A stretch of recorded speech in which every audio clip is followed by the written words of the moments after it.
Welcome to Talking Events, the industry podcast brought to you by Event Industry News. Today's podcast is being recorded from the London headquarters of event app provider Guidebook. A big thank you to the Guidebook team for their hospitality and allowing us to set up the Talking Events studio in their office. You can get in touch with the podcast using its dedicated Twitter feed at Talking Events. You can also watch a video recording of each podcast via the Event Industry News YouTube channel.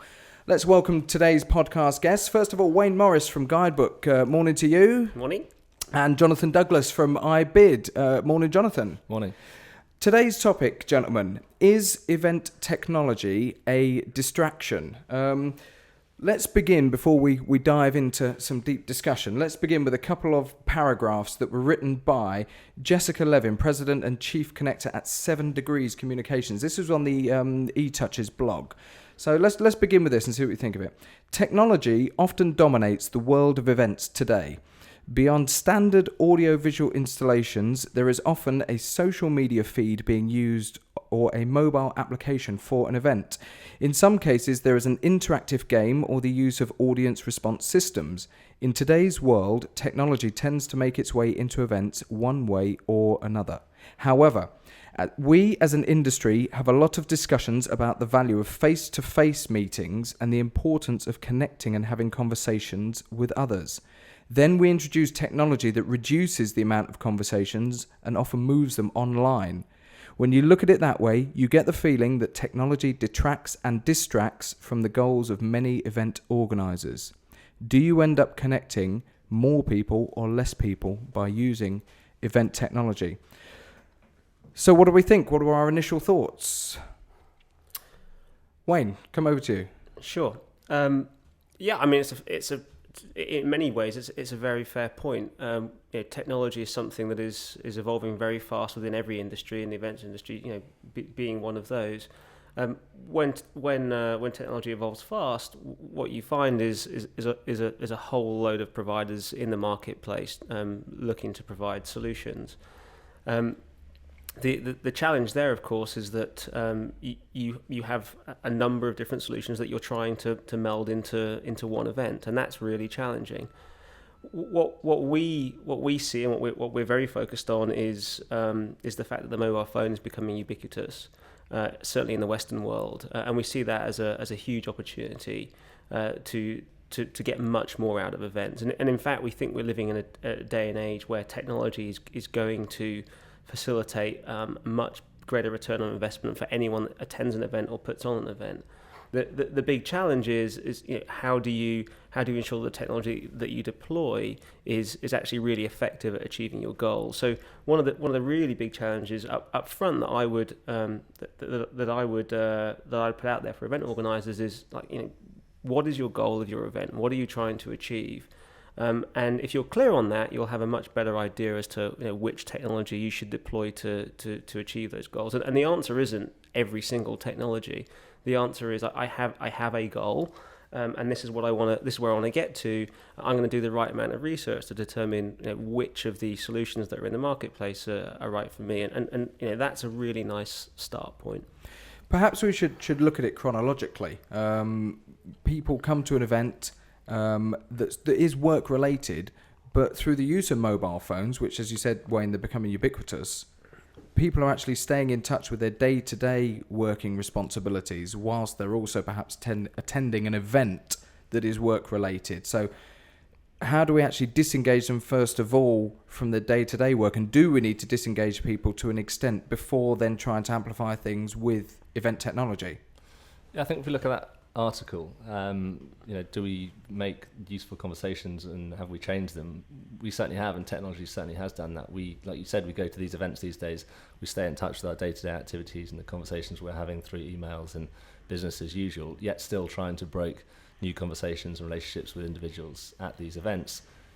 Although some will agree, none of us can fully multitask all the time. I'm certainly not very good at that at all. So we have to disengage ourselves from one activity in order to fully immerse ourselves in another. I think the person that can design a mode of technology or a certain activity that we all go through at the very start of an event to disengage from day-to-day activities and actually fully concentrate on the reason we're there at one of these events, then that'll be a huge success. What advice could we give to event organisers who are looking to use technology as a way to engage, but without actually distracting from the content that they've worked hard to program for their actual event? Sure. I mean, one of the first things to say is that you're not going to get people off their mobile phones. I mean, you have to embrace that. You have to roll with that. I mean, it's like, living in London and not being happy with the tube. I mean, it's part and parcel of life here, and it's the same at events. The mobile device is there. It's there to stay. So how do you ensure that the event tech isn't a distraction? Well, this might sound like a very obvious point, but it's one that's commonly missed, and that is to make it a key part of your event. If it's a really poor add-on that doesn't offer value to the attendee, then quite frankly, it shouldn't be part of your event, and it can't be an afterthought. I mean, these are things that have to be thought well in advance.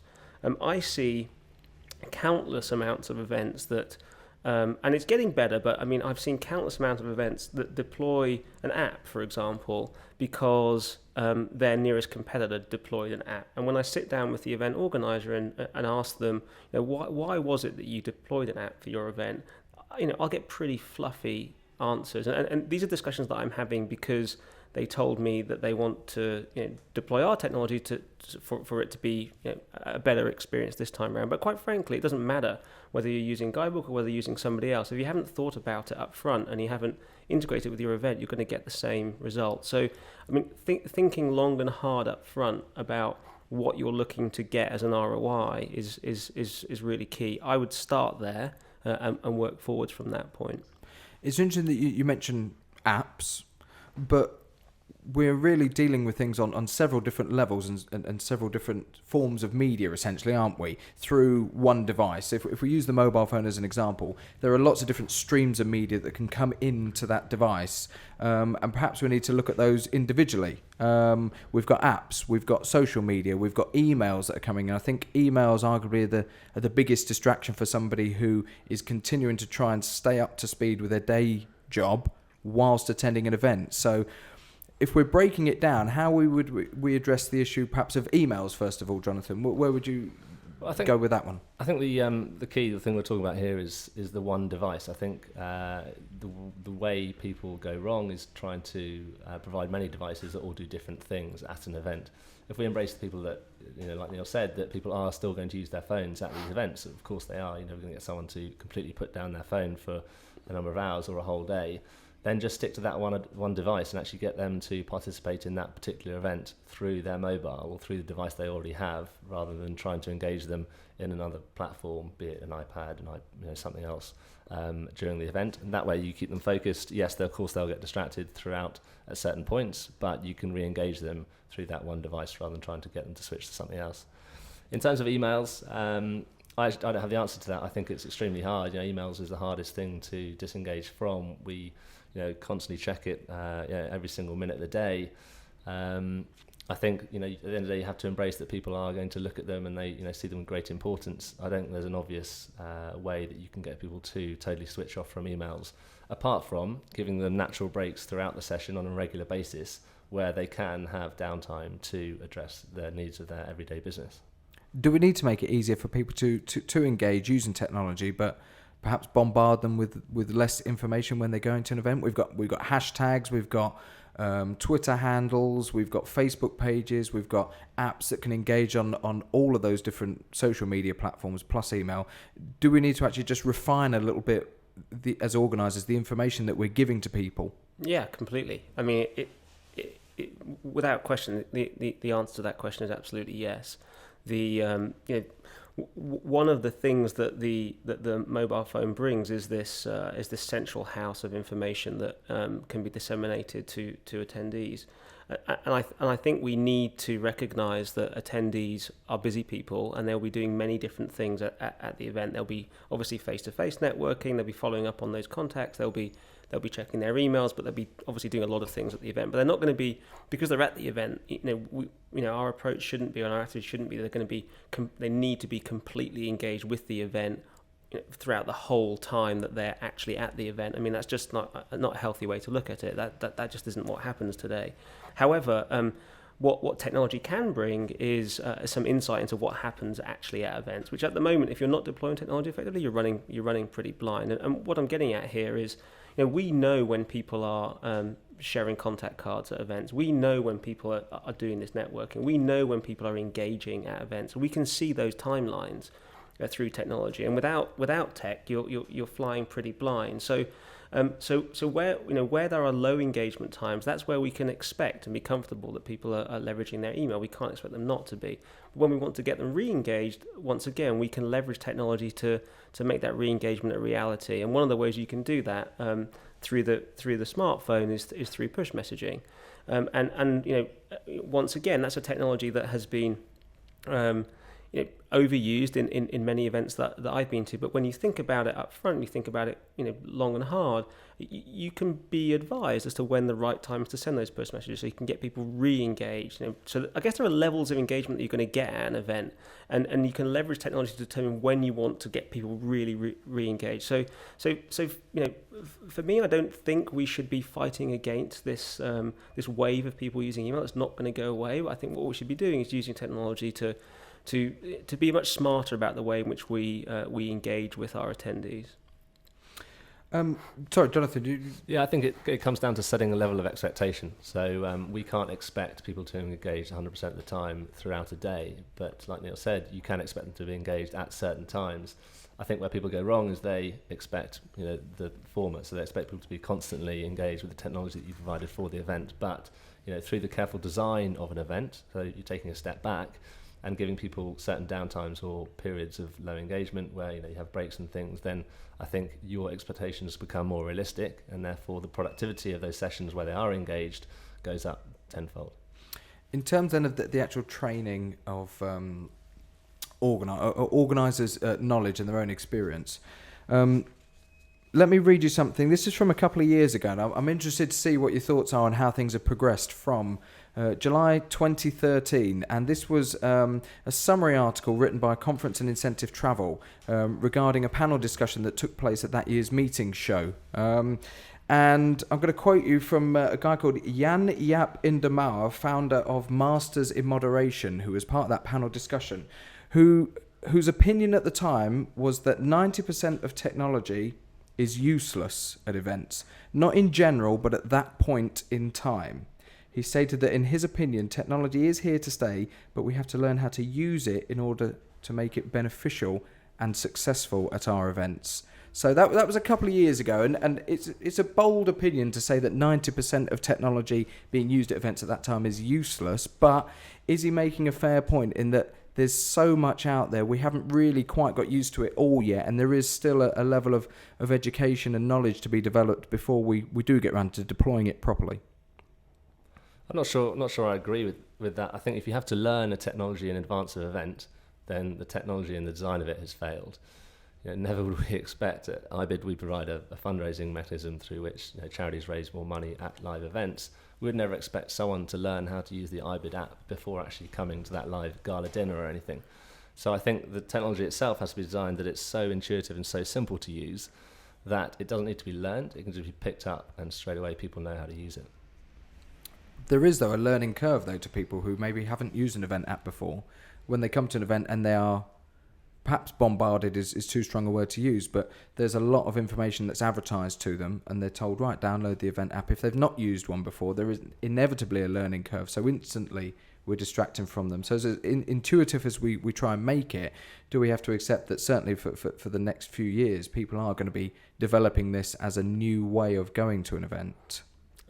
Yeah, kind of. I mean, there's two sides to that coin. If you obsess like we do about design and usability, then it would actually be a really enjoyable experience. I mean, one of the things one of the stats that we really like is that we get a huge amount of people downloading on the day. We get lots of people downloading well before the event as well, if it's been marketed well enough. But on the day, the reason why people are downloading it is because the word of mouth is really strong and really positive. We don't see that at all events, and the only reason that people are saying it's good is because they're enjoying using it, and there's exclusive content on there that makes it relevant for them. I mean, going back to the quote, In the early days I mean, that's 2 years ago, technology moves really, really fast.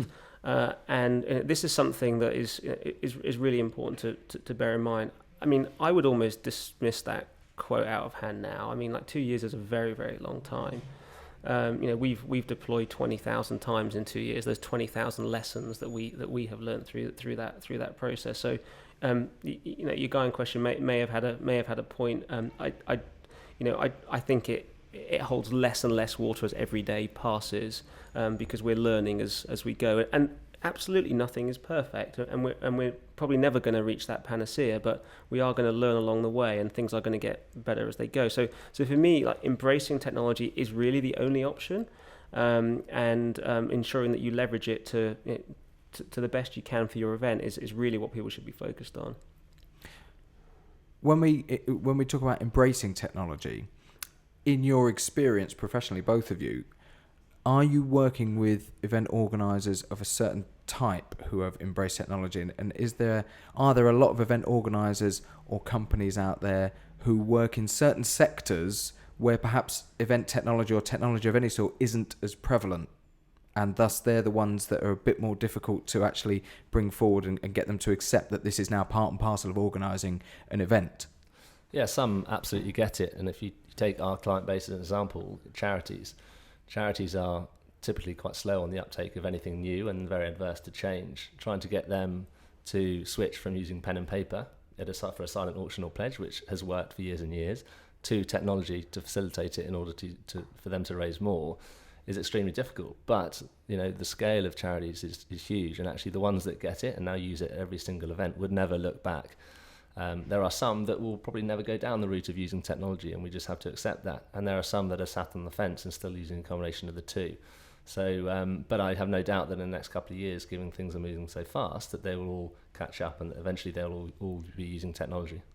And what about the other side of it, the attendee side of it? Because we'll be dealing with consumer shows and trade shows, for example.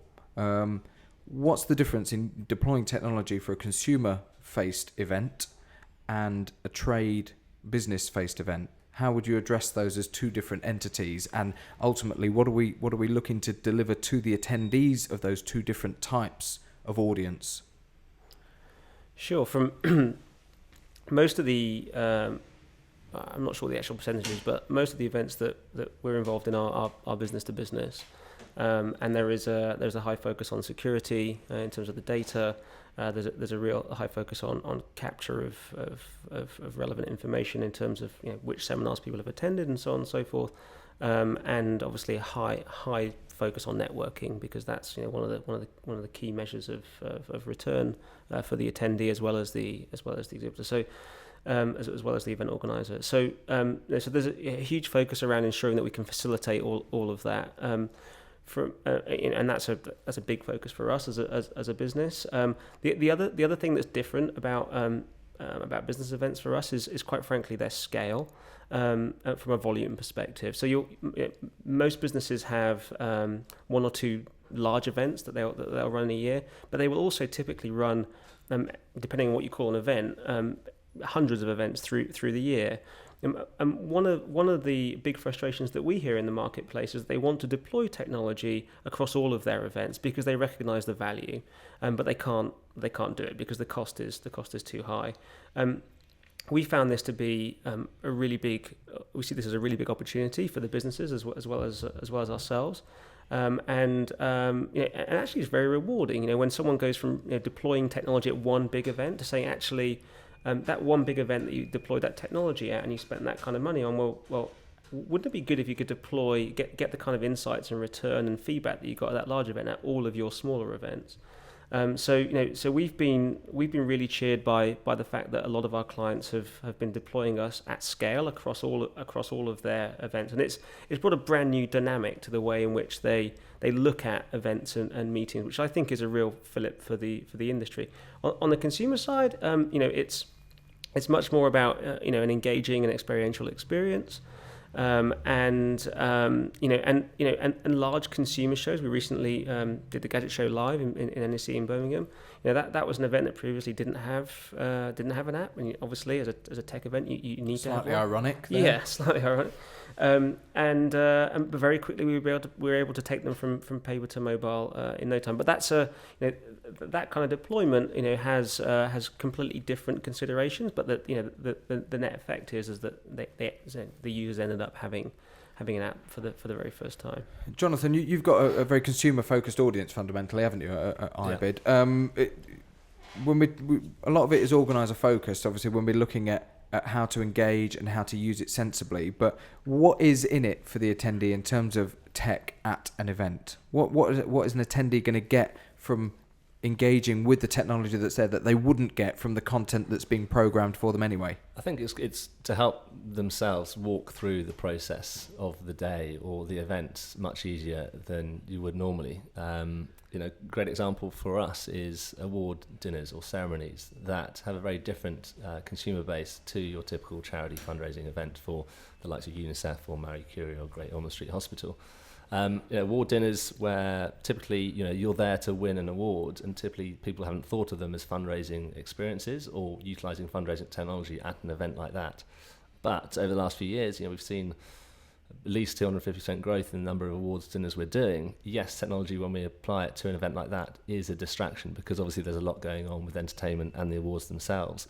But it's an interesting distraction, and people know, like we were talking about downtime earlier, there is a lot of downtime during an award ceremony because you've only been shortlisted or nominated for a certain number of awards. So, you're probably not going to take too much attention or play too much attention while you're not up for one of those categories. And actually, more and more often people are deploying technology at these type of events because people are, taking control of the downtime that these consumers have in order to make the most of it for the charity. Have attendees' acceptance of engagement changed? And when I say acceptance, if we go back 10, 15 years, when people had early mobile phones that could just make a phone call or just send a text, if you went into a seminar session, for example, at a conference, or into an important meeting around a conference table, and you had your mobile phone out and you were either texting or making a phone call, it would be seen as a bit of a business or social faux pas. You wouldn't do it.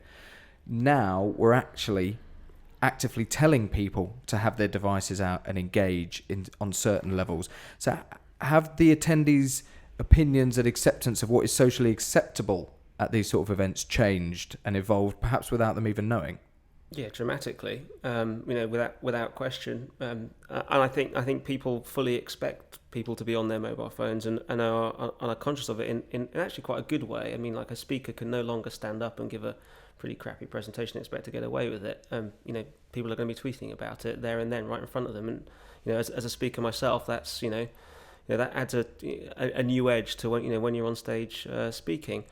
I also think that there is something to be said about the bridge between social and mobile, actually, and the event. So we have a client in Benefit San Francisco, the makeup brand, who recently used us to launch a new mascara, and they don't do any advertising for their products, but what they do is promote things through social.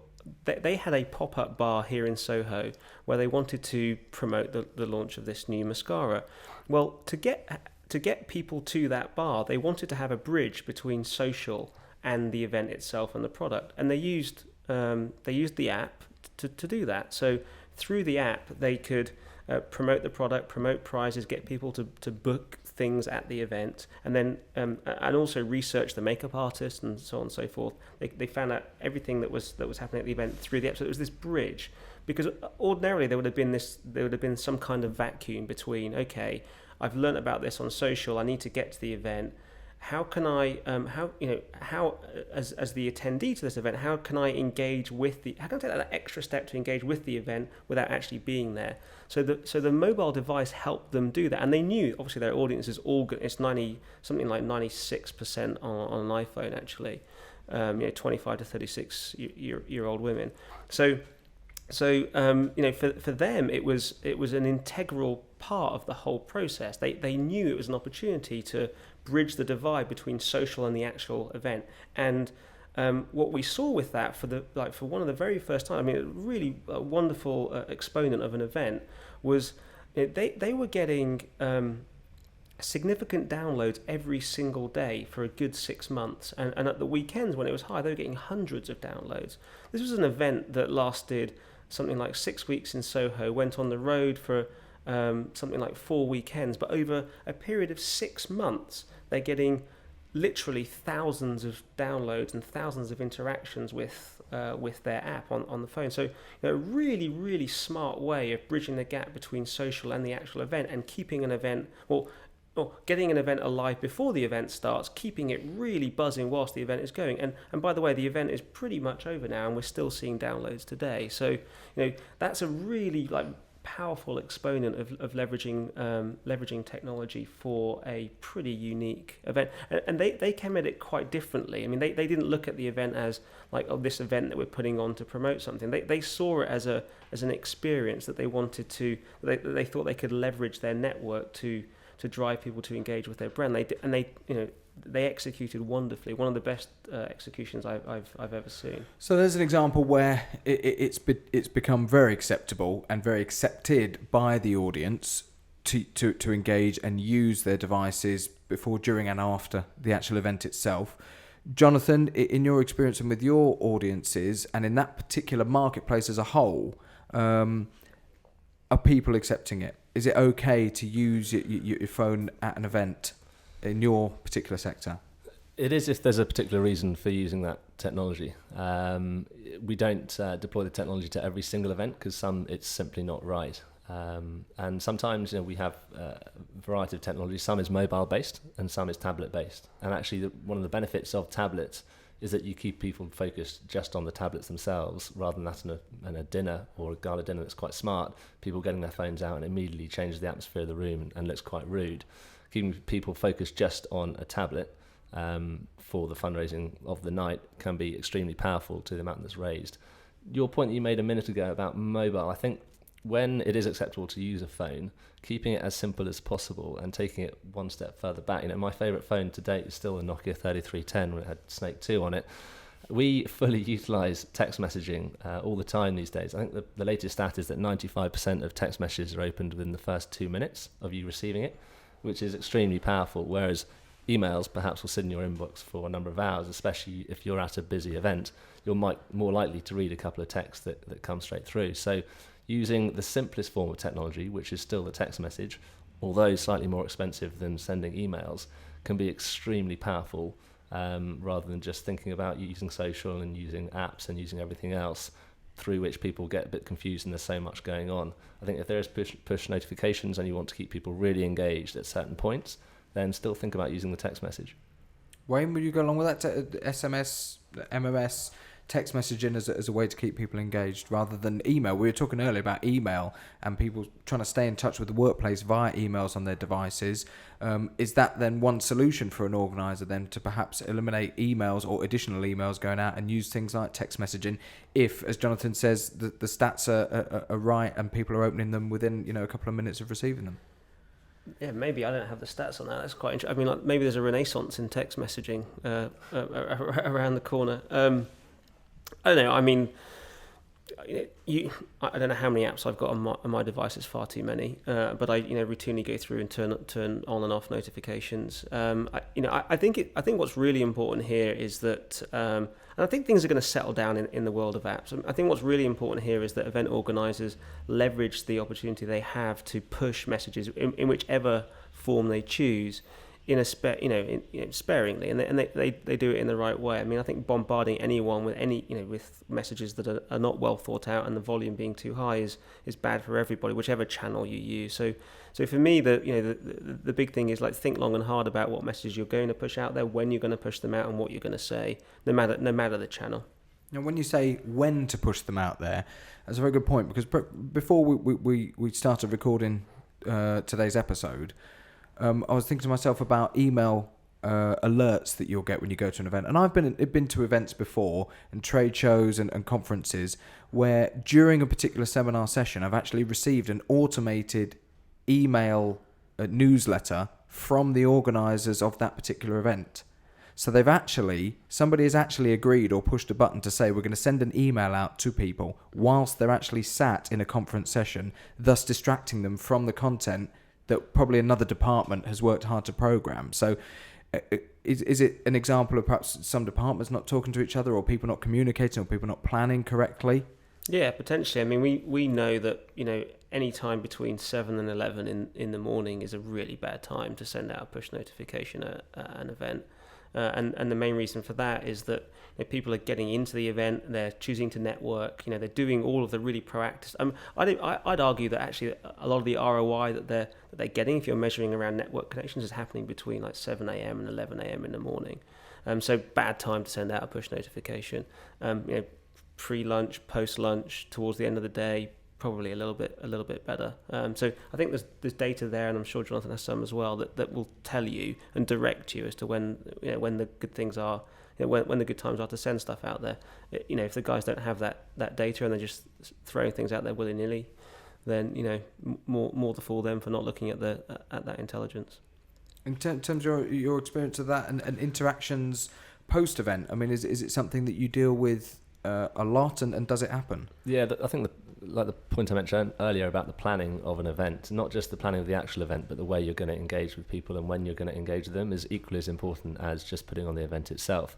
Not just engaging with them while they're there, or not engaging them so that they can concentrate on the actual event, but what happens in the few days afterwards.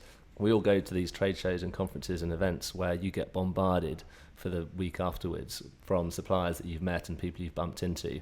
And because everyone tries to target you, 1 or 2 days after the event, what we found is most powerful is actually let them enjoy the downtime and digest the information they've learned from that experience in the event, and get in contact with them, a week or 2 weeks after the event, to see how they're getting on. I think actually planning for after the event can be as powerful, if not more powerful, than hitting them just before or actually on the day. I'm going to go back ever so slightly to talking about a bit of a phrase that was banded around a couple of years ago and seemed to be a bit of a buzz phrase, was amplifying events, and how to amplify beyond the actual event itself, whether that be before, during or after, engaging with people who perhaps are not even coming. Has technology become a distraction to the point where we've over-amplified, and not only are we not engaging people during the event itself, but we've actually put people off coming by offering them elements of technology that allow them to engage remotely, things like live streaming? Has that had an impact, do you think?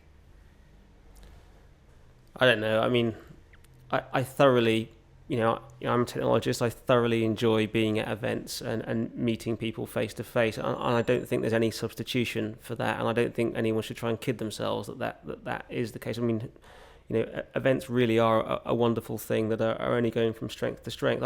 I don't really see that as a challenge. I think we're going to continue to get more and more people to go to events, and I think we're going to continue to give them a much better experience, and I think we're going to continue to be able to quantify the return in a much neater fashion as we progress.